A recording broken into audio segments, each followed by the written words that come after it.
One of my absolute favorite aspects of the life we are all living is the mystery woven into it.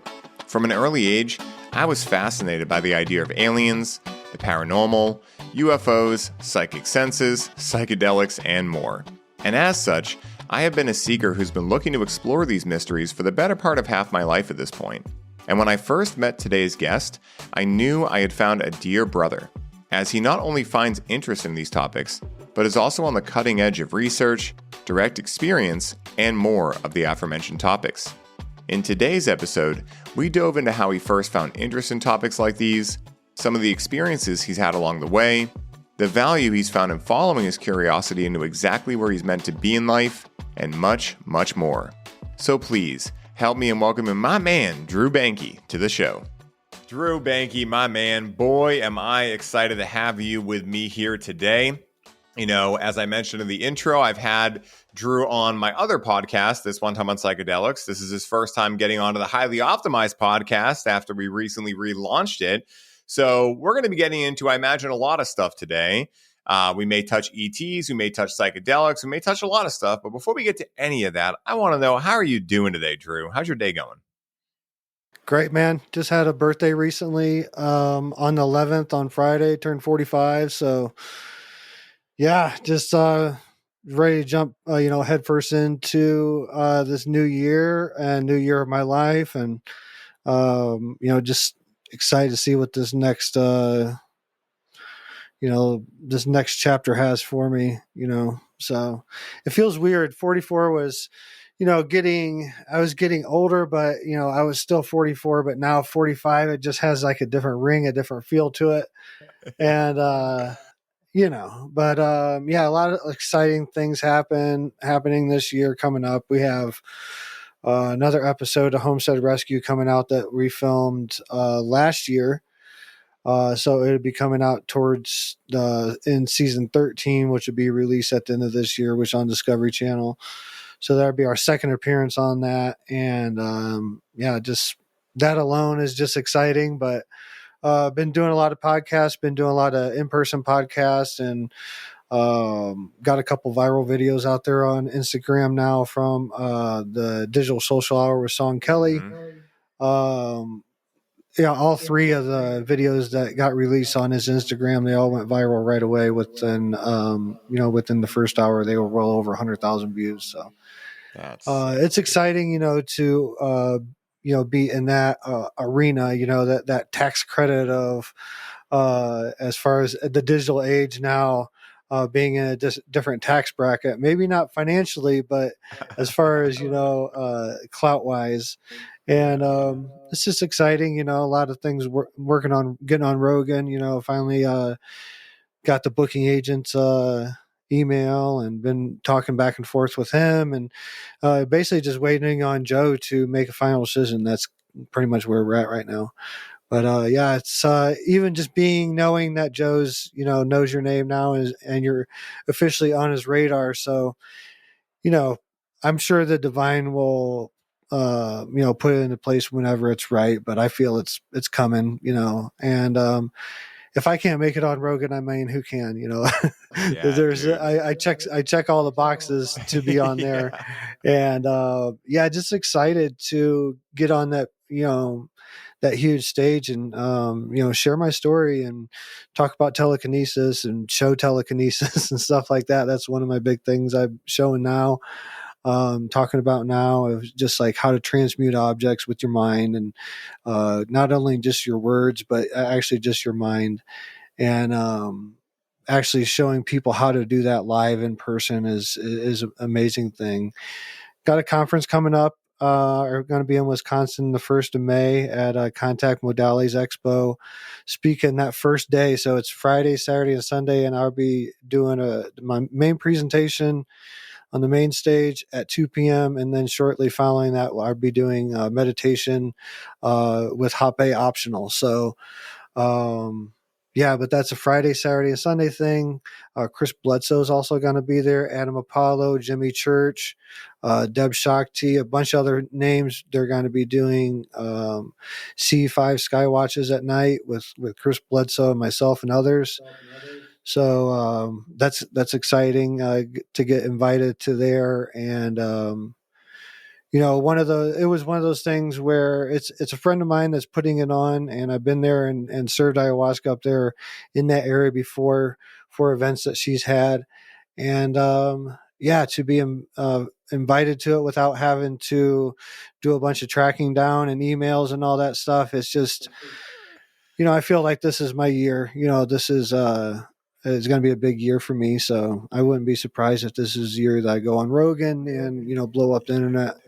So yeah, it's just exciting. And the presentation I'm going to be doing in Wisconsin is psychedelics and their role in human evolution. So just doing some research for this presentation, I've come across some interesting information, which we'll get into in a little bit. But yeah, I've just been holding retreats. Got an amazing space in 29 Palms, just on the outskirts of Joshua Tree. There's an amazing place we have there that's been put up and offered to us to work out of there, serving. The last retreat was ayahuasca. I got a retreat coming up in weekend after next. So the last weekend in April, I'll be doing a retreat there with Bufo. So two days of Bufo, hape circles in the evening. And it's got hot tubs, heated pools, and it's just a beautiful venue for healing. And just blessed, man. My kids are doing great, and talked to all 4 of my kids on my birthday. And so just finding that balance in between living and expanding, being that balance in between being happy where you're at, but also wanting to expand and do bigger and better things.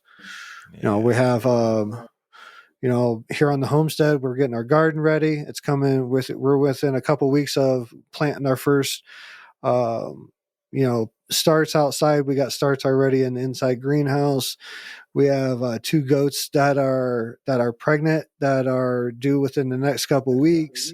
Wow. So it's all just, and trying to get on Rogan. So it's everywhere in between right now, Yep. Dude, I feel that, bro. I have a good buddy who was about to go on Rogan, then he landed a Netflix deal. He's got the coolest story of all time. I won't tell the whole thing. It's his story to tell, but I'll tell you the giblets. If you've ever heard the DB Cooper story, which I'm sure you have, you seem like the kind of guy who knows about DB Cooper. This guy is DB Cooper's son. So dude, imagine my surprise, crazy, bro. Okay. Because when I was 13 years old, I was obsessed with a movie called Without a Paddle. It stars Matthew Lillard. That guy, Seth, I forget his last name, redhead guy. He was Dr. Evil's son in Austin Powers. I forget his last name, but it's got him in it and a couple other people. And the whole story is about these 4 friends that grew up adventuring up in like Oregon or whatever.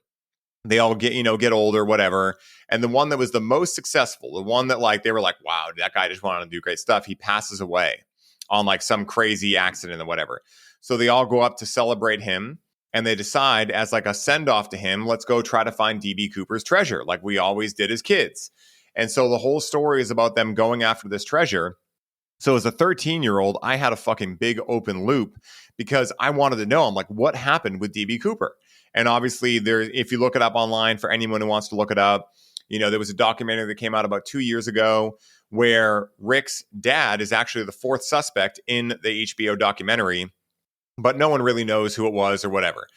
Well, imagine my surprise when I'm chilling with my buddy Mark England, who you might know. I'm not sure if you know Mark. I might have connected you guys back in the day. But regardless, he's telling me about a gentleman coming over who's going to serve 5-MeO, Bufo essentially.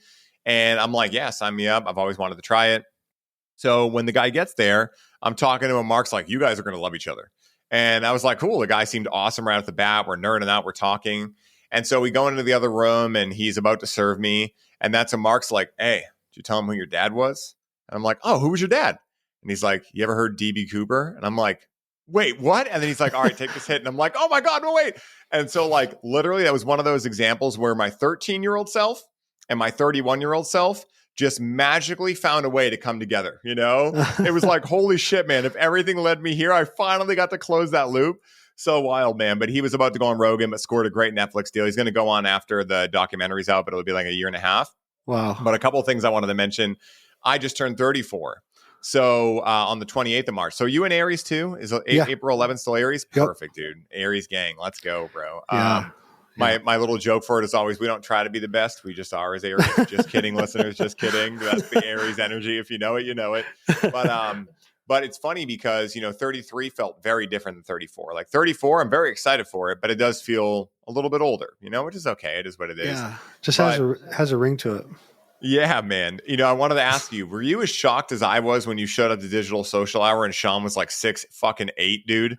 Were you as shocked as I was? Did you know he was that tall? I'm 6'5", bro. So it's not that often that people are taller than me. I didn't. I got a buddy in Florida who's 6'3", and his nickname is Tree. So he's 6'3", and everyone calls him Tree. That's kind of like his saying and stuff. So it's not the tallest person I've been around, but definitely. I should text Sean and ask him to release that picture, because after because you always get a picture at the end, and stand there, and it's usually like a thumbs up or point at him or this. Well, I did all that, and then I was like, let's get one more, and I like hugged him like under his arm like a little kid. Dude, so oh my God, bro.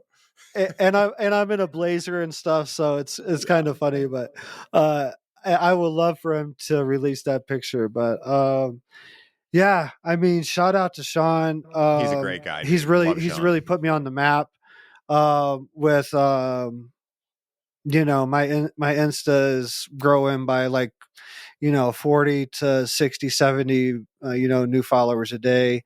And some of those videos, some of those clips from the interview are still rolling, a couple thousand new views a day. And it's just shout out to him, man, for taking a chance on me.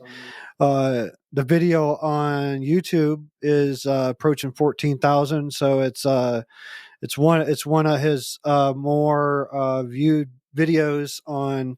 So a lot of his videos peter out around 4,000 or 5,000. They seem to be, and so yeah, it's one of the more viewed videos. So, and it's labeled unlocking consciousness with ayahuasca. So yeah, putting ayahuasca on the map more and more. And not that's not in the media enough as it is, but why not be me be one of the ones talking about it? So dude, definitely. Compared to CNN or Fox News, that's like when your parents try to come in and they're like, hey, hip kids, what's happening? We cool in here? And you're like, oh my God, get out of here. That's how I feel when I see any news organization being like, and there's a new plant medicine that people are trying. It's called ayahuasca. And you're like, oh my God, that was the whitest thing I've ever heard you try to do, news anchor. It's like so funny, man. So I'm glad you're out there doing that. And yeah, shout out to Sean, man. That guy is a gangster. I went to the show last July and had a freaking blast, dude. His studio is epic, bro. Absolutely epic, dude. When you've done enough in person, you're used to what usual studios look like. That guy has the best lighting, the best panoramic views. Such a cool kid too. He's just awesome. I think he's 26 or 28. Yeah, I think he's 28. I think he just turned 28. Gotcha. Yeah, but he's he's not directly, but in a way that's a connection to Rogan through him. So through some of the guests that he had on that's been on Rogan before and knows, and that's how I eventually got the email. And now I'm set up with a booking agent as well. So it's funny you talk about Fox News and all that. I'm going to be on News Nation in Chicago when I land in Chicago on the 1st. Headed to this conference. I'm going to go to their headquarters and film an episode interview there before I go to the conference, and that's all set up through my booking agent now. So, dude, that's sick, bro. I'm so excited for you, man. It's so rightfully deserved, man. You're such a great guy, and you really know what you're talking about, and the shit you talk about is real, 100%. And who better than you? That's who we should have out there. Someone like you, it's no diss to anyone else, but I think we should have someone talking about this stuff that actually has experience with it. And, again, I joke, but I give the news credit for them trying to do the right thing and talk about something. I'm going to say that's what they're doing, hopefully. But But again, at the end of the day, they don't know about this world, dude. They don't know about it at all. It's all just like weird to them and whatever, Yeah. you know? So for you, like you can take very far out concepts and say them in ways that anyone can understand. And that is a skill not everyone has. So who better than you, man? You deserve it. I appreciate it, man. I really do. I appreciate it. You know, there's so much coming out these days. There's with the consciousness thing, you know, Monroe Institute's being put on the map now and being more known about by people. All these files coming out about the CIA and all these studies on consciousness and psychedelics. It's coming out more and more and more. There's just a file that come out just yesterday that I saw that it was a CIA file, and it was a landing of a UFO, and there's actual biological like entities that come out of the craft. They got in a shootout with Russian soldiers, and they turned 22 Russian soldiers into stone. This is a declassified CIA document that's coming out with all damn, dude. with all this stuff. Like, this is something that's, you know, there's wrote about in fictional books, and now they're coming out about it.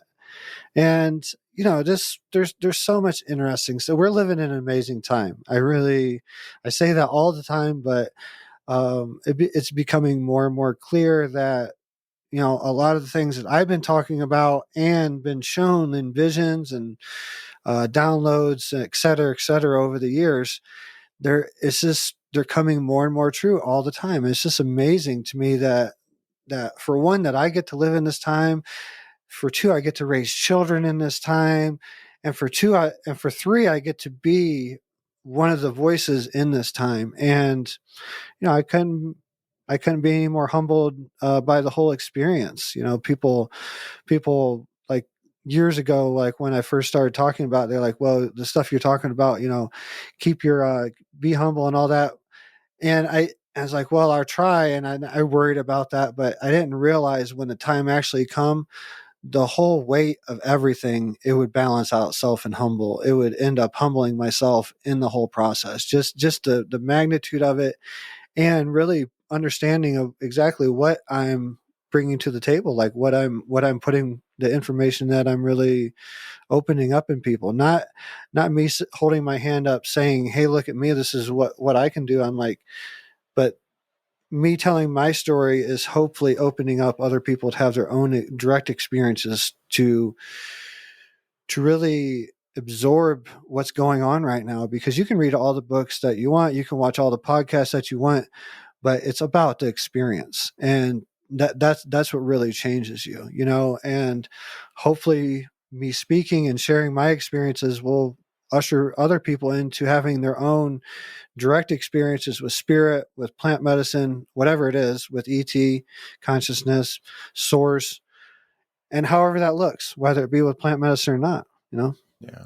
Dude, 100% agreed, man. And, you know, in the wise words of Joe Dirt, life's a garden, dig it, you know? So, like, you know, I totally agree with what you're saying. And, you know, what I think too is that what you said about the humbleness of it all figuring itself out, it is interesting how that happens, because when you have the opportunity to do something great, you create a plan, let's say, or you have a dream, and then that dream starts to become real, and it starts slowly. You know, maybe you get on one podcast, you make a couple new followers, whatever those metrics are for each person. And then you get your first like big break, and things start to be like, I mean, exponential in how much you grow. When that occurs, you realize like, man, I really had nothing to do with that specific thing. Like, okay, yes, I did the work to stay consistent. I did the work to set up a podcast I went on or whatever, fly out there, whatever it was. But I had no idea it was going to go viral. Like there was so much that I had no control over, that there breeds a certain degree of humbleness and understanding that as long as I stay as pure of heart as possible, as authentic as possible, and my heart is in the right place, that my mission is always to be of service, to help the next person feel a little more safe in their experience of being alive, and to also motivate and inspire other people. That's one of the main reasons I run my podcast and do everything I do. So I can show people like, listen, if I can do this, anyone can, okay? I had all the limiting beliefs, all the unconscious stories, all the stinking thinking working against me, but I chose to just say, what's the best thing that can happen? Instead of the normal thing of what's the worst that could happen that we think of all the time, what's the best that could happen? And what if I go out there and say something stupid that people don't agree with? Cool, the people who love me will still love me. So in a way, what happens as you do this is you realize that there's no way to get it wrong because right and wrong don't actually exist. Duality is just a construct made in this dream world that we get to live in. And that doesn't mean the dream is useless. The dream is really fun, but at the same time, it allows us to realize that a lot of the things that, at least for me, that I thought were my weaknesses, the limiting beliefs, the stories, the anxiety, whatever it was, when I just owned that, instead of looking at it as like, oh, I got to pretend I don't have all those things, when I would just own it and say, yes, I do experience anxious thoughts. Yes, I do have limiting beliefs and unconscious stories, and I'm still showing up. I'm still being honest with my audience, and I'm being as authentic as I can. That actually empowers people way more, because now all those people listening that are like, well, I would do what Ryan or Drew do, but I'm just not good in front of a camera, or I have anxiety or whatever. It's like, no, we deal with the same stuff. We just one day decided that we weren't going to let the fear of what was to come outweigh the possibilities. Oh, It's like when you stop letting your limitations stand in the way of the possibilities, life changes and the most beautiful magic happens, man. So it's so beautiful to hear you say that same thing. Yeah, for one, my self-limiting beliefs, until I got really Sean's interview and had those couple of viral videos come out, that's when it really hit me. It's like, I've talked about being on Rogan and, put videos out there and be like, hey, every now and then you want to share it, like on my birthday or something like that, like trying to get his attention on social media. But it really didn't strike me that I was at the caliber to really put a solid effort on to getting to a top tier podcast like that. It's raining like crazy here, by the way, but to getting on a top tier podcast like that, until I had those couple viral videos come out, and like, okay, well, if I have a viral video, what makes it, even though I don't, I'm not in the hundreds of thousands of followers on my socials, like I still have this that I can say, okay, I did. And, there's plenty other things, I've been speaking since 2019, but if people think that they can't do it, like look back at some of my early interviews, they were on a corded earpiece and on my telephone, and that was my whole studio set up, and it was wherever I was at the time. Like just look at where how far it's coming. You can't just, like I was telling my wife, that I guess one of the biggest things that I've learned, or best things that I've learned just to help me out in personal life, is when I see a big or have a big task or something big comes up in front of me that I need to take care of, like a retreat, like planning a retreat. I don't look at the whole thing at once. I look at each step that has to be done to get to the next step. What do I need? I need to send out emails. I need to get people interested in it. I need to figure out this, that, and the other. I don't need to figure out the meal structure on the first day, because I don't even have the people in line to come to the retreat yet, so that can wait. That's one of the last things, that's one of the last things I need to do before I go to the grocery store, before the retreat starts. So it can wait all the way till the end. What I need to do now is this, and this will lead to this. So I look at the small parts, and I think just that way of approaching things is so beneficial for not only for me but for other people. Like, don't look at the whole task at hand. Figure out a succession just in your mind, out of common sense, what needs to happen first. Take care of that, then next step, and before you know it, the whole thing will be done and the whole project will be complete, no matter what it is. Yeah. Drew, are you telling me that the journey of 1,000 miles starts with what one step? It's just like, the decision two-step. Yeah, right, dude. Exactly, bro. Like, I mean, you're so right. I remember hearing someone say this. I think I used to mention this on this podcast specifically like 2 years ago. It just popped in as an idea, like a reminder. But, it's kind of like, guitar is a good example for me. It was like, oh, when I get a new guitar, then I'll play more. And it's like, well, okay, you can have that belief you want. I'm not going to call it wrong. But what I found is that if you show God, like, hey, right now I got a headpiece and I got a phone, so I'm going to start there, then that's what God needs to see to be like, okay, now I'm going to give you maybe some more money that comes out of nowhere so you can buy the next step, a new computer or a new microphone or a new headset or whatever. But, the amount of people that stop themselves saying that, like, oh, when things are perfect, then I'll start. As if there's ever been a time in their life that they've actually felt perfect. This is what I got stuck in for a long time as well. When I don't have all these anxious thoughts and everything, then I'll be good to start a podcast. But the best way out and the only way out is through. The only way I've been able to move through anxiety and limiting beliefs and all this stuff is because I just did what I wanted to do. And in doing that, I undid all that because all the beliefs are saying you can't, you couldn't, you shouldn't. So once I have, it's like there's stark evidence against the story I was telling myself. So it's like exposure therapy in a way. And that's one of my favorite types of therapy. It's like, just get in the fucking game, try it out.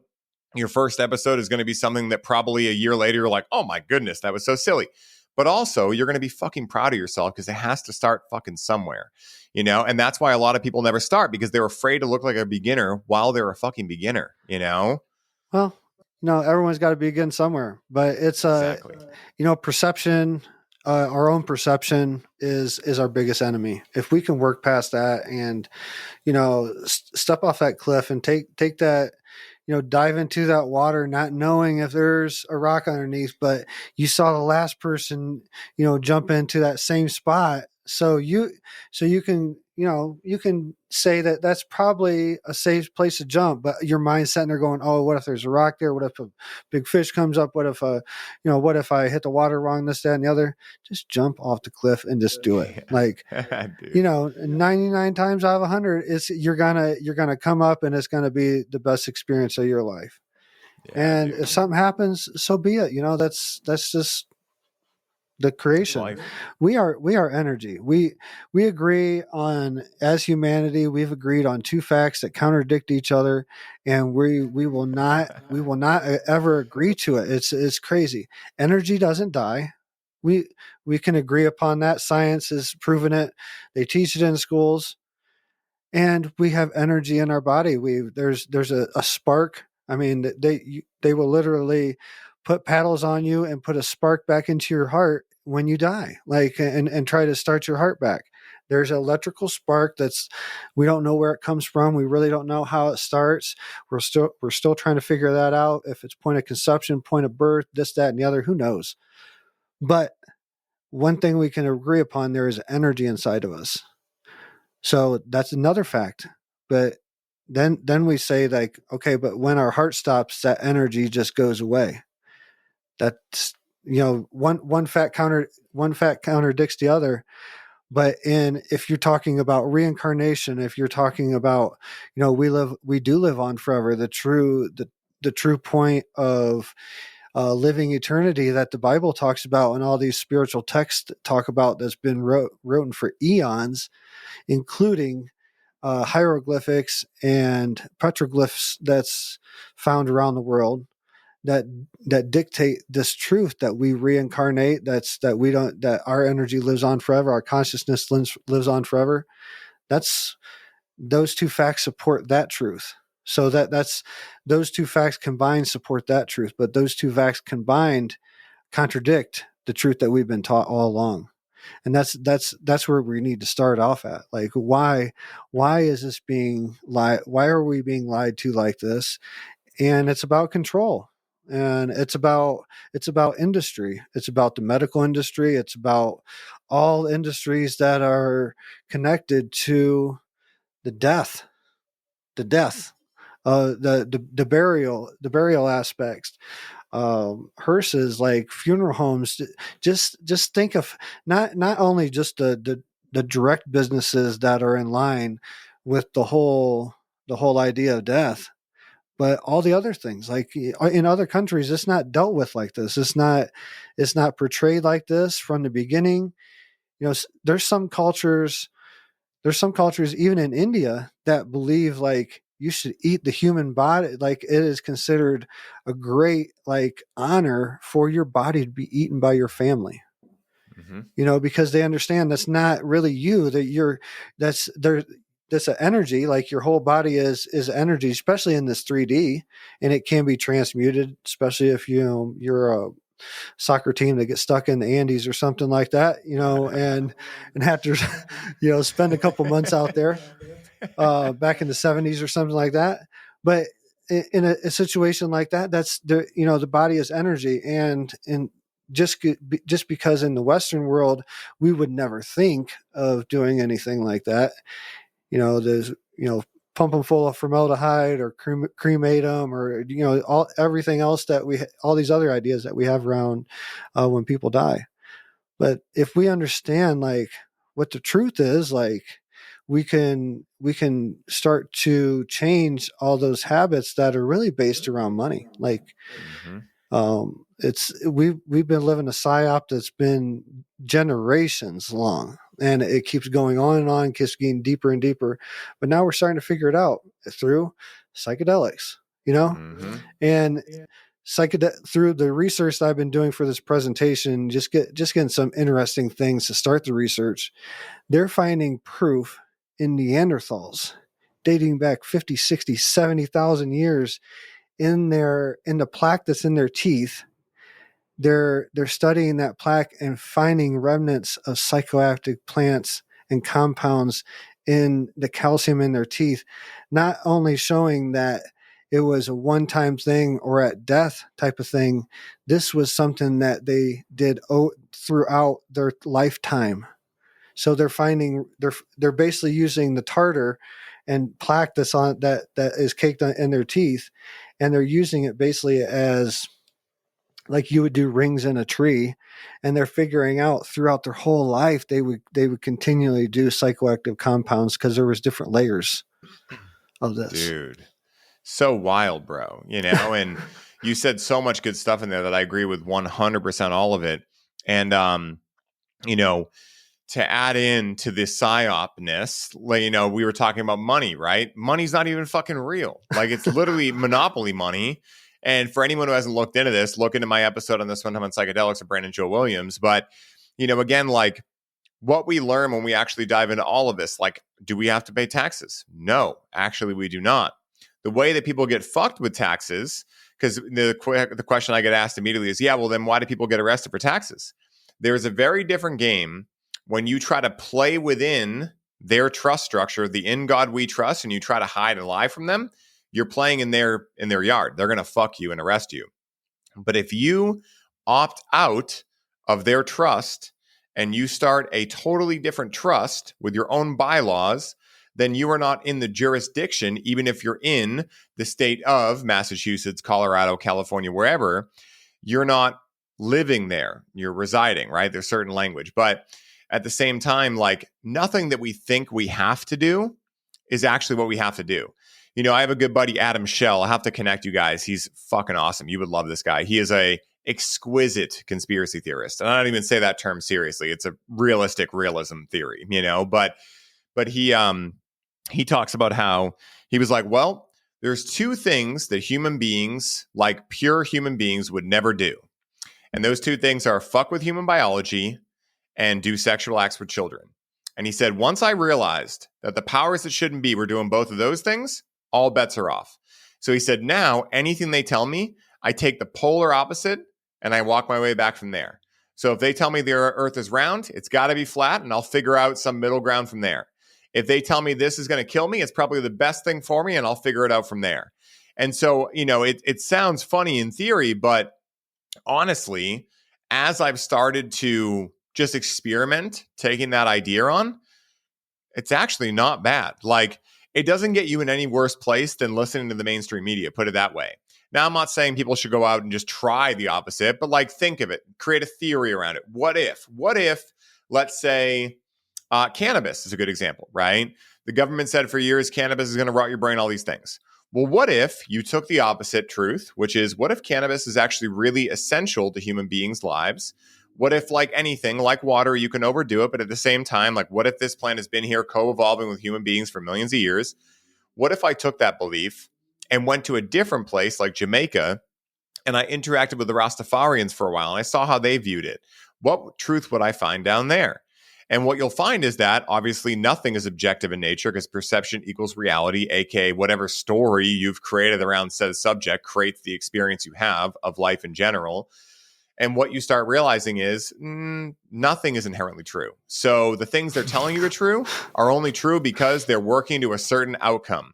Incentives dictate outcomes. So when you look at the pharmaceutical industries, for instance, that run the institutions, all these prestigious schools, and then you look at how cannabis, for instance, is used as a placeholder, is studied in this country, well, all you need to understand if you follow the money is that you are not able to get federal funding for cannabis if you are looking to find a positive effect. You have to be looking for a detrimental effect to be able to get federal funding from one of these institutions if you're a student looking to do research. So incentives, aka the incentive to not do that, because you'll get higher status as a doctor if you don't try to question the status quo, dictates the outcomes we get. So that's why discernment in the fifth agreement really is the ultimate muscle I think we're meant to wield in this time in history. Be skeptical, but learn to listen, So important, man. So I'm glad you brought that up. Yeah, I mean, how many things like just over the past couple of years, and especially over the past couple of months, that are coming out as true. Like, I don't care how you look at the current administration. Like, it doesn't matter to me. I'm not a Republican or Democrat, either or. Same. But what is coming out right now, like what Elon is bringing out with Doge and everything, all this money being spent, like. I was talking about this for a long time, just things that I witnessed, like from being in Iraq and doing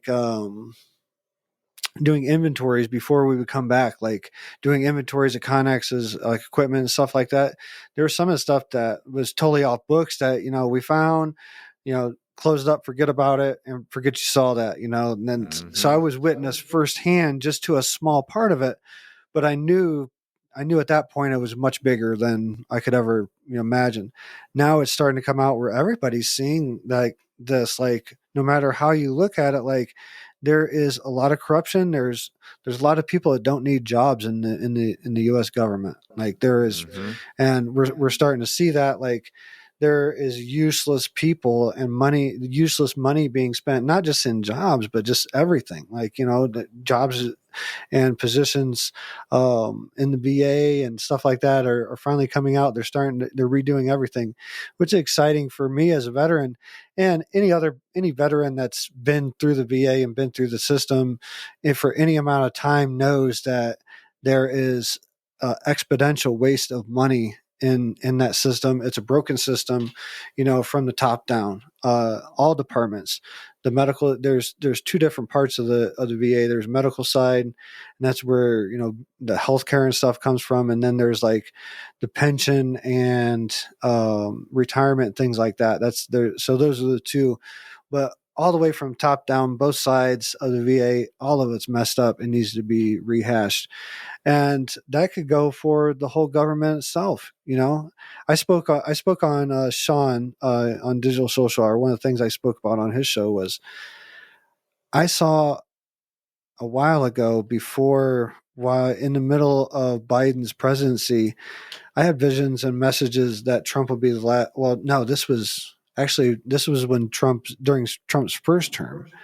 So when he didn't get reelected and Biden was there, but I had visions and messages from the other side, spirits, whatever you want to call it, that Trump would be the last president of this current governmental structure. And it was just so far out of reach of like what I could fathom at that time. I was like, okay, maybe I'm off on this, or I get further information on it. But now, like it's becoming more and more clear that it seems like this is what's happening. This is the implosion of our current governmental structure. I think there's going to be something else in place afterwards. I think it's going to be better than this. But I think that I think we're seeing an end to this, like what we have now, and it becomes more and more clear that this is what is actually going on. And if that's true, then that means there's a possibility that a lot of other things I've seen are true, and I'm really excited for them. Like, it's, and we hear about the shaman's dream that having. I had years ago, and it was a series of dreams that I had over months where I saw like flooding and uh, hurricanes and tornadoes and fires and war and arguing and just unrest. And but on the underlying, like after that period, I saw a time of peace coming. And I'm starting to see, like, I'm living like some of my visions. I'm seeing those visions play out in real life and in the actual here and now. So I'm excited. I'm excited for what's happening. I don't see it as the end of the world. I see it as the beginning of the new. Yeah, dude. I totally agree with you, man. And, again, like I tell everyone, regardless of what you think about politics or whatever, because I think most of it is a thirst trap. It's meant to, enslave us and make people think that because they're watching the news, they're informed and they really know what's going on and all that stuff. But if we think about, what is occurring right now, and we think about all the people that are doom and glooming, it's like, guys, regardless of what you think around a certain president or whatever, it's like, does it help to just think everything is fucked all the time? Because again, how we do anything is how we do everything.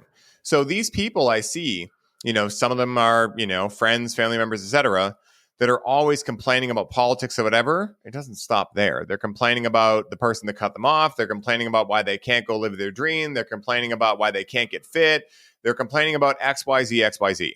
So, we're dealing with, infinite different types of people, but mainly two different types of people.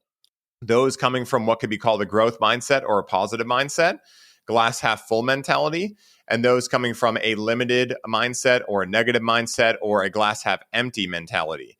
And, the truth is that I really think that is the split of New Earth because, regardless of what president is in office, regardless of what's happening in the world, the only thing that we truly have control over is where we place our attention, intention, and therefore our focus and energy. Because if you read things like Viktor Frankl's Search for Meaning, that's a dude who was in the fucking Holocaust. So, I know a lot of people like to throw around Nazi terminology and whatever. This guy was actually in the Holocaust. And he found meaning there, right? He found a way to survive through that. And he said in his book that he could tell within 5 minutes of meeting someone, when he saw someone new coming into the concentration camp, if they were going to live or they were going to die. And it was all based on what we now call mindset. He was basically talking about belief systems and how much faith they had. And that's very similar: mindset, faith, trust, whatever it is. And so what I hear from you, and funnily enough, every truly successful person I know in my life, correlation, maybe not a good causation, but very interesting correlation, that whatever's going to happen, it's going to be for the greater good. And that's what I believe too. Because again, love always wins. If it doesn't look like love's going to win, it's just not the end of the story yet. Or another way I like to say it is, love is the answer. Now, what was the question? Yeah. And so at the end of the day, love is the only true thing in the universe. That's real. Everything else is not real. It's just not a perfect rendition of what's real.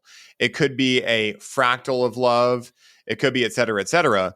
But at the end of the day, what the powers that shouldn't be would want you to do is side on the opposite side of love, which is, wait for it, fear.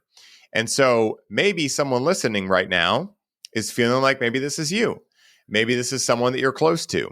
If it's someone you're close to, the best advice I can give, and I want to ask you about this after, Drew, how we handle people in our lives that we love, that maybe you're stuck in this kind of, mind virus, is just be the shining example of someone who lives the creed that you are doing. Be the example of the person that shows up really happy in front of your friends. And when they're like, how are you not upset? Just say, I choose not to look at that. And just stand in your truth. And the people that are ready will eventually get tired of victimizing themselves. And one day they'll probably ask you, hey man, how are you so happy all the time? And that will be their soul's cue telling you, I'm ready to learn something that you have figured out. And so I'm curious for you, Drew, like, with family members, friends, you and I both do something that's very out of the box, conscious cannabis, ETs, ayahuasca, all these things are not exactly the norm. It's not like we're a fitness coach. And shout out to you fitness coaches out there, no diss, but there's just a lot of, fitness coaches. There's not as many people that are talking about ayahuasca, ETs, cannabis, this kind of stuff. So how have you dealt with any time in your life that family members, friends, etc., have either criticized or just maybe even not understood what you're doing, not believed in it, not from a place of being vindictive or an asshole, but just like you can tell it's just like, oh, you're in a certain program, it's okay, I don't take it personally. But how do you handle a situation like that? Just curious. Well, I would like to say I've always handled it centered and from Christ consciousness, but that's not the truth. Yeah, it doesn't always work out that way. It's at first I was very offended by it. I lost family members, and family members stopped talking to me and stuff. Especially when I started speaking in 2019 publicly, and there was a lot of kickback by some of my older family members, and I just I had to figure out how to look at it, how to stay in my truth, like how to basically stay in my truth, and that's all I did, man. Same thing, same way you approached it. Just stay in my truth, keep plugging along, and knowing that I was in the right place and doing the right thing, and keeping faith in that. Because ultimately, wherever you're at in this moment, that is the right place. you know there's that's the basic behind my first book, I'm Perfect and So Are You. I think that I think that your state of being and where you're at in life is 100% perception, because I think the reality is of it, we're living what some would consider heaven. I think we're living in a miracle right now. I think every breath is a miracle. And if you've ever had kids, you've felt that moment. But what's to say that moment, like that pure moment of bliss, the first time you ever hold your kid, or when you cut the cord or things like that? Who's to say that you go into this bliss state and you go into this deep like understanding of creation, and holy shit, I'm part of this, I'm part of this life that's going to be here past mine. I'm not going to be able to see this child grow old, you know and all that. So just deep spiritual understanding, deep spiritual exploration, bliss. But who's saying that moment isn't present in every moment, and you're just not realizing it? You're just in frequency and residence of that perfect moment because of the situation. But who's to say that you're not tapping into the truth in every moment? Mm-hmm.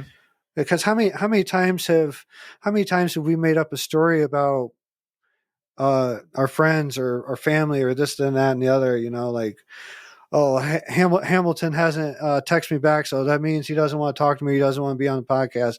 And then a week or two later, he messaged you like, "Hey, bro, like I've been in ceremony. Can't wait to just things like that." Like all of it is just a perception that we get put into because of this, that, and the other, and most of the time we're misconstrued of what's really happening. Mm-hmm. And it's self-imposed. So who's to say that even when that car cuts you off in traffic and it keeps you from reaching the next red light within the next 30 seconds, and then you see a semi plow through that intersection and wipe out two or three cars where you would have been setting that, but you're so pissed off at that car that cuts you off, you don't even look up and see what happened at the next intersection. You're arguing and flipping off the guy that cuts you off. Meanwhile, up ahead of you, there's a catastrophe that you just the universe help you avoid through manipulation, through the universe's manipulation. And if you can understand that, like, that's hindsight's 2020. Like, what hindsight's 2020 can teach us is we can also look at foresight. Like, we can look ahead, and if we look at this pattern that lines up, oh, everything happens for a reason in our past, that means everything happens for a reason in our future too, past, present, and future. Dude, 100%, bro. I totally love what you just said, because again, like, the going theme of this, I'm going to title this episode Perception is Reality, because that's what we're talking about. When I hear, when I've heard throughout my life, we are the creator of our reality, I've like thought about like Harry Potter, like Luke Skywalker, and yes, but it's a yes and. Like, it's really through being the architect of the mind. Because, and this is why I love the seven Hermetic principles, because they're so simple to understand, but yet at the same time, every time you read them, there's more depth to them. You never fully get them, but at the same time, they're very easy to get a basis of.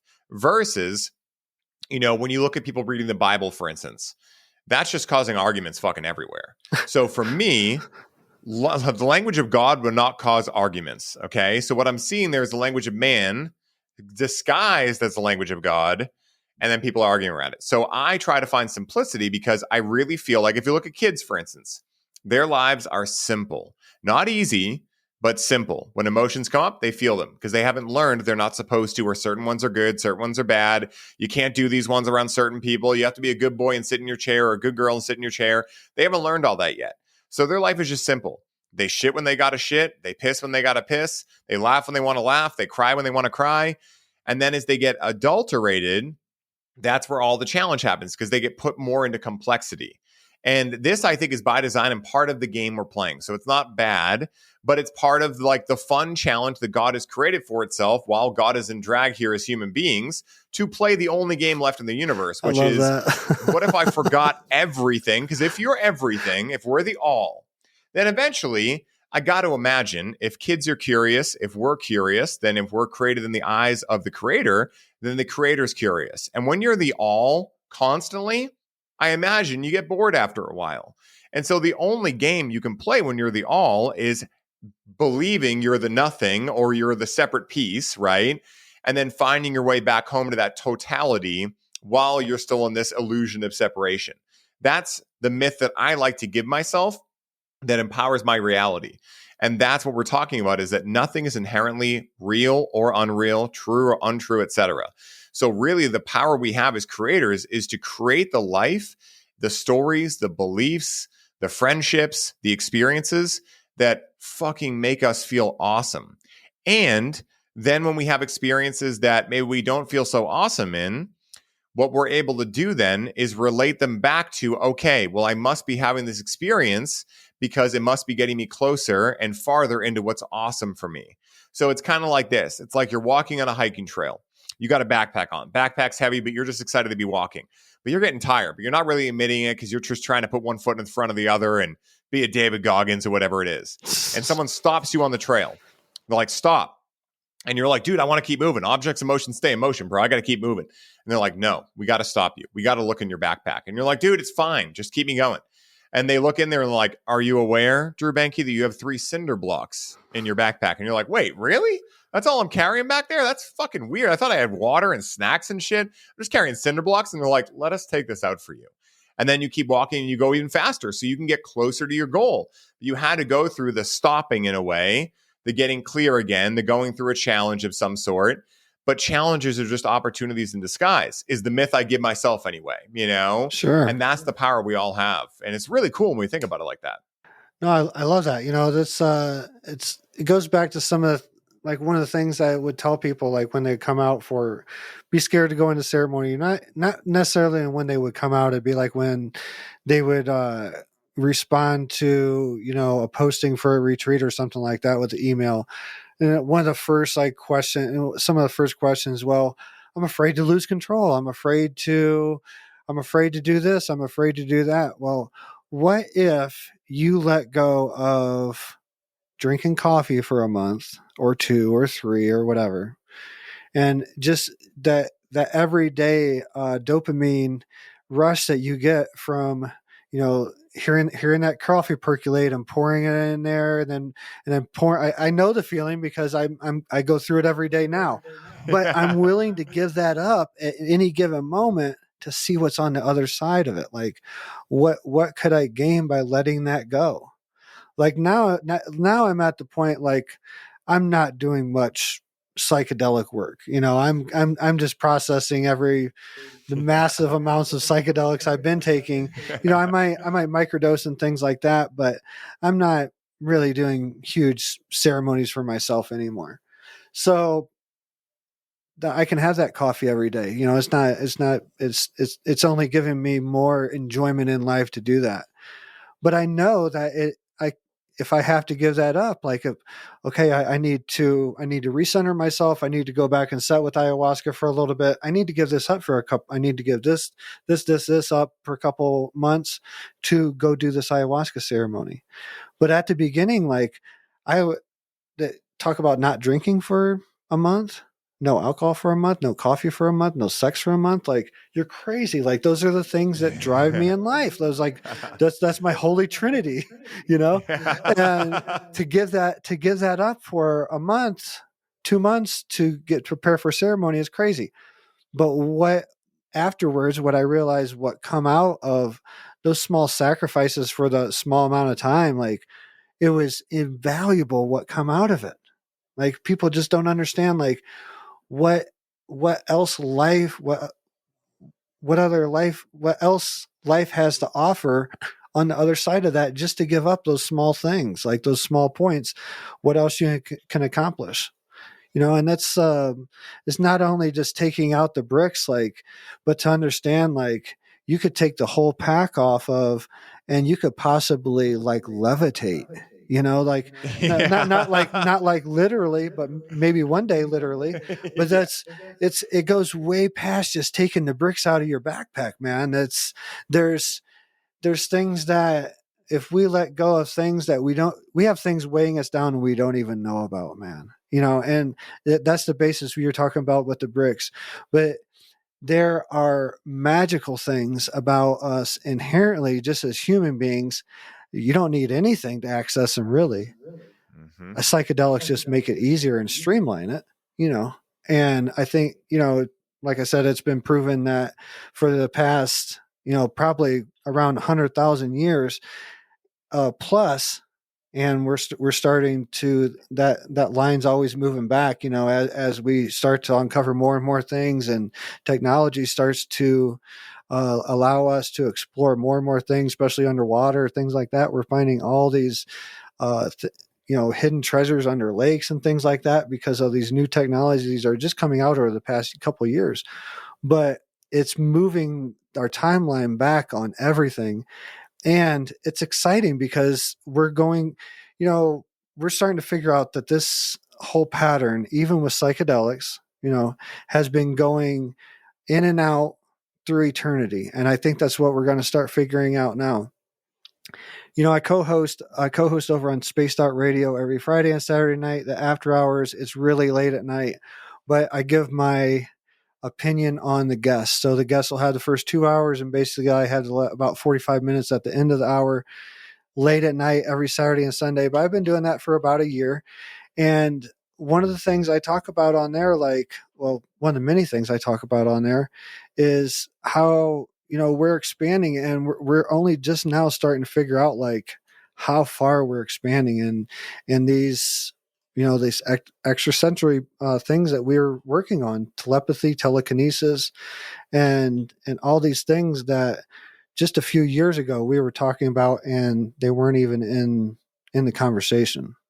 And now, like, we're starting to figure out, like, they've been talking about it and talking about this for eons. I rose the question the other night on the podcast, maybe it was a couple weeks ago.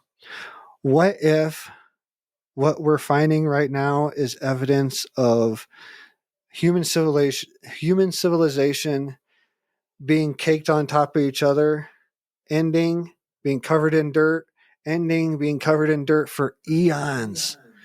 Mm-hmm. Right now, the timeline back, we're about 100,000 years, and we're finding, we didn't think that there was any humanoids or Homo sapiens in the Americas to a certain date. Now we found evidence of 22,000 years ago in New Mexico, which is just that way from where I'm at right Yeah.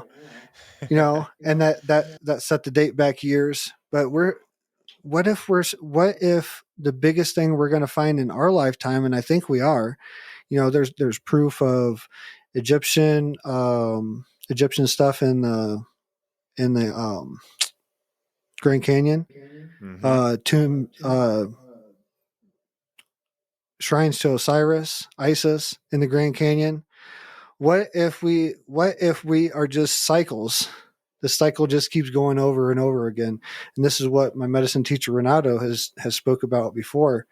Eternity has been the balance of the masculine and the feminine energy going through existence and getting close, and we're at the point where it's meeting right now. This is why we're going to be in peace for the next 1,000 to 2,000 years, because we're at the intersect of the masculine feminine energy. You got to understand this. All this physical stuff, there is an energetic etheric world that goes on, that has been going on and will go on way before us, eternity before us, and it's going to go on eternity after us. We're part of it, but we're just a small cell of it. But that's I truly believe, and I feel more and more it goes on. That's what's happening right now. We're reaching the intersection of the masculine and feminine intersecting again, and this is a process that takes about that. This is the way Renato described it to me, and through his teachings of his teachers when he was in his 20s and 30s and going through and being taught for medicine work. But that when it goes out, that's 13,000 years out. So really, one cycle from point to point where intersection of masculine and feminine goes, that's 13,000 years. So really a whole cycle is 26,000. That's where they get to 26 or 26.5 time frame that you hear about. That's where it actually comes from. That's how long it takes the cycle to go and weave itself through creation. So as it goes out, that's when you'll see a lot of war, destruction, disintegration of consciousness, and more tribalism and being more in the body and industrial. That's where the outside is. And then when it comes together, that's where you see the conscious revolution and governments fall and new governments form, things like that. And that's why we're seeing that right now, because I heard someone put it very interesting. This is the first time I've ever heard it. The term is we're entering a new phase of we're coming out of Homo sapiens and we're going into Homo luminous. This is the new phase that of humanity that we're going into. We're going into Homo luminous, and it goes past just the understanding of consciousness. It goes into the exploitation and integration of consciousness into our daily life. Dude, fucking powerful stuff, dude. And, what you were talking about right there, I mean, everything, once again, totally agreed. Yes, yes, and more yes. And, it makes sense because think about microcosm versus macrocosm. If we know that we can go to special sites, and biogeometry does a lot of this research, but, if you go to certain sites, especially in the Middle East, what will you find? You'll find a mosque built on top of a temple, built on top of a church, like in the exact same spot. So if we're finding that in one place, chances are it's happening everywhere. If you look at Graham Hancock's work or Randall Carlson, if you go deep enough into the earth, you'll find a layer of sediment that is pure volcanic ash, no matter where they dig in the world, whether it's Russia, America, Australia, they find it everywhere. So it obviously shows that at least one time, and I bet if they dug deeper, they'd find a lot more, but at least one time, the entire world was wiped out. Now, I think this is what we hear about with Atlantis and Lemuria, and I got to tell you, bro, now that I've closed that D.B. Cooper loop, I'm like, bro, the next one is Atlantis and fucking Lemuria, dude. I got to close that damn loop. D.B. Like, Cooper. Dude, it's so funny, bro. I love so it. Fucking funny, dude, But like, I live for the Atlantis story. I live for the Lemuria story because I think that history doesn't repeat itself. It rhymes, as one of my friends says a lot. And so, like, what can we learn about those potential times? Again, it's hard to say exactly what happened, but the general gist was they let technology get ahead of themselves and they went into war consciousness and shit happened, right? And they kind of just blew Lemuria up because Lemuria wouldn't give them the crystals that gave them eternal life or whatever the fuck it was. But, at the end of the day, people will tell me often, like, Ryan, the world's never been this bad. And I'm like, no, the world of the modern age has just never been this aware as a collective. And that's why it can seem so bad. I say this analogy a lot, but I'll say it again because it makes sense here. It's kind of like this. It's like you've been going past a closet your entire life, right? And, you throw stuff in here, you don't really notice it. And then one day you finally are forced to open that closet and accept how messy it's gotten. But there's going to be stages of that, right? You open it a little bit, you're like, oh God, and you just walk away. There's going to be the stage of like, oh my God, how did I ever let it get this bad? Like, there's going to be the fuck it all nihilism stage. Then there's going to be the stage of, all right, I got to do something about this. Then there's going to be the stage of actually you cleaning it, and then the clean closet. And so that's like what we're seeing happen to different humans right now. Certain humans are at different levels of this. What I find is that typically people that have been doing psychedelics for the last 10 years at least are typically at the point of like, all right, we're cleaning this. We just, no one's going to fix it but us. So we just got to do what we want to do. We got to put light into the world. We got to take risks to allow love to lead our lives. And it's just, it's up to us, and it's from like an empowered standpoint. But I think a lot of people right now are kind of being forced to open the door to the closet when they don't feel ready. And so they're trying to project, he made it this messy. If my mom just didn't give me all this shit, I wouldn't be this messy. Like they haven't taken the accountability yet over the fact of like, hey, if you look at someone like Trump or Biden and you don't like what you see, what they are speaking to inside of you, where can you find those parts inside of you? Like they haven't yet to make it an inside job yet. And that's fine. That's beautiful. I've spent much of my life there, so it's no judgment. But I think that's what's happening right now. And that's the purge we need to enter the kingdom of heaven once again, Yeah. as we feel, because I truly feel like you said earlier, this is heaven to me. I get to have beautiful lovemaking sessions with my partner.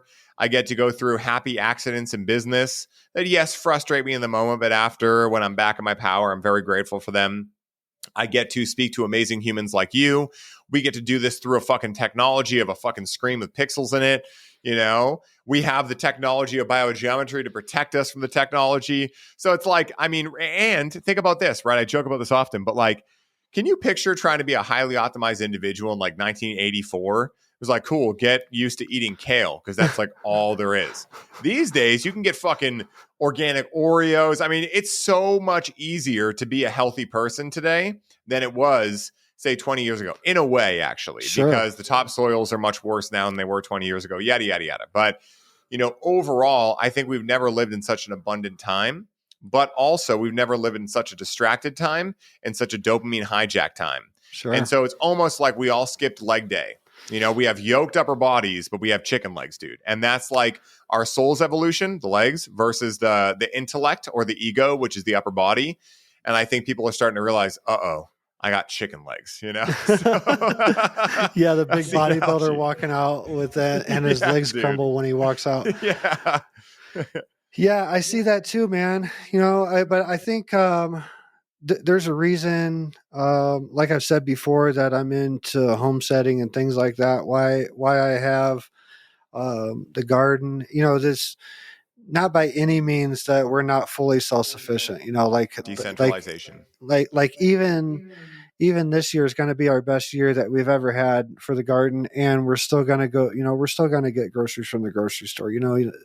But those times that we do eat things from the garden, and there's actually, four laying hens and a rooster directly under me in the barn, and they're laying 3 to 4 eggs a day, and we're starting to sell those, and we're turning around, and we have 2 families that we sell a dozen eggs to every week. So it ends up paying for the chicken feed, and we get, so we're basically getting free chicken eggs.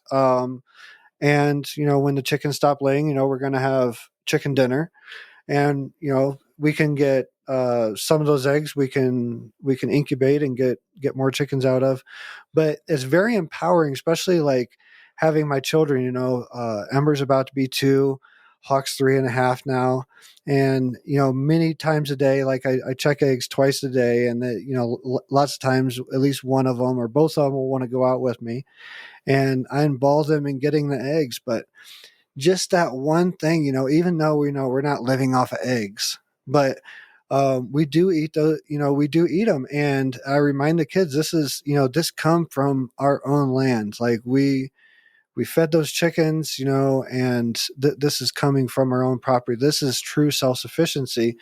And, you can be totally self-sufficient spiritually, but still like be totally tied to the grid and things like that, which is okay. But the next step is to be self-sufficient physically too. Mm-hmm.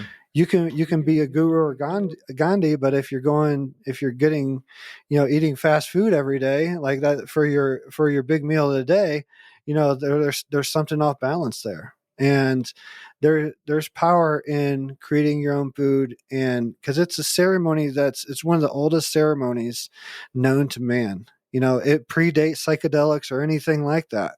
It's it's one of the first ceremonies we figured out is how to sustain ourselves. So tapping into that is very powerful. And I guess I'll leave it with that. Dude, 100%, man. I totally agree. I am totally ridiculously obsessed with decentralization, with finance, with medicine, with food, with everything, because I think what we're finding through the Doge thing and God knows what else is, true, is that big shocker, the government doesn't give a flying fuck about our health, about our care, about anything. Like, God, who would have thought, right? Like a spade is a spade is a spade. If anyone doesn't see that with the last 4 years of madness, then I don't know what's going to make them see it, But, at the end of the day, like, that's why I'm so big into crypto. That's why I'm so big into cannabis and decentralized medicine. That's why I'm so big into growing my own cannabis, my own food. That's why I'm also really big on community and getting to know our neighbors again. Getting to have like, hey, you're really good at growing peppers and tomatoes. Cool. I grow cannabis over here. You want to trade a little bit? Like, the government doesn't need to have a hand in anything we do because they really just complicate our lives. They really don't make our life any easier. They've created this statutory realm of all this bullshit to create legal slavery with private prisons and all this stuff. So the best thing we can do is not at the news, which isn't going to change a fucking thing. It's not complain about what's happening in some foreign country that you're not going to go fight in. So what the fuck are you thinking about? It's by getting together with people and figuring out, what are you going to do about it? What are you actually going to do about it? Because talking about it is not going to do anything. Like, you have chickens underneath you. You're talking about it on the podcast from a place of experience.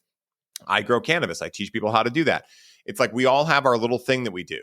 And we were never meant to do it all by ourselves. We're meant to come together. I don't have chickens directly underneath me. Just so the audience is clear, yeah. I'm not setting on chicken eggs currently. I'm on the second floor. Chickens are underneath. Yeah, Drew's keeping the eggs warm. He identifies as a chicken, It is 2025. You can identify as a chicken now, and no one can say anything about it. But yeah.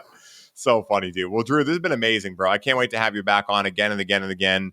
You're one of my favorite guests to chat with because we always have such a great chat, and I just get my mind expanded so much. And I want to make sure people know where they can find you, where they can connect with you, where they can find Homestead Rescue. I think you mentioned at the beginning, but if you want to repeat that, I'll throw everything in the show notes. But where can people go to get into Drew Bankey's world, man? Because I know after this episode, they're going to want to reach out, dude. So where can I send them? Yeah, just any of the socials, Instagram, I'm on a lot. Facebook, I still on every now and then. All of them, X, TikTok, and it's all Drew Bankey. So there was one time when it was all mixed up, a bunch of different things here and there, but I put everything as Drew Bankey just so it's easy to find. sacredjourneyswithin.com. You can find out about upcoming retreats, things like that. If you're interested in I don't know when this episode will come out, probably not in time for the retreat or anything, but if it comes out in time, the end of April, I'll be in 29 Palms, Joshua Tree area serving Bufo that last weekend in April. And that following weekend, I'll be in Wisconsin at the Contact Modalities Expo. There's still tickets available for that if this is out in time. But yeah, you can just find me through socials, really, or the website. There's a email connection to the website, so you're fine. You're come up on the radar somewhere that way. Or you can reach Eric Mitchell. He's I forgot the name of the company, but he's my booking agent and stuff. But you can find him on Instagram and reach out to him. Dope, dude. Bro, thank you so much for coming on. I got one last question. You know how I like to close it out with a final question. And that question is, if someone listens to this episode and they're really excited to highly optimize their life, what is the one piece of advice that Drew Bankey could offer them to allow them to start that process of highly optimizing their life tomorrow? Start drinking water. And praying over that water and realizing that all medicine has water in it, and the water itself is medicine.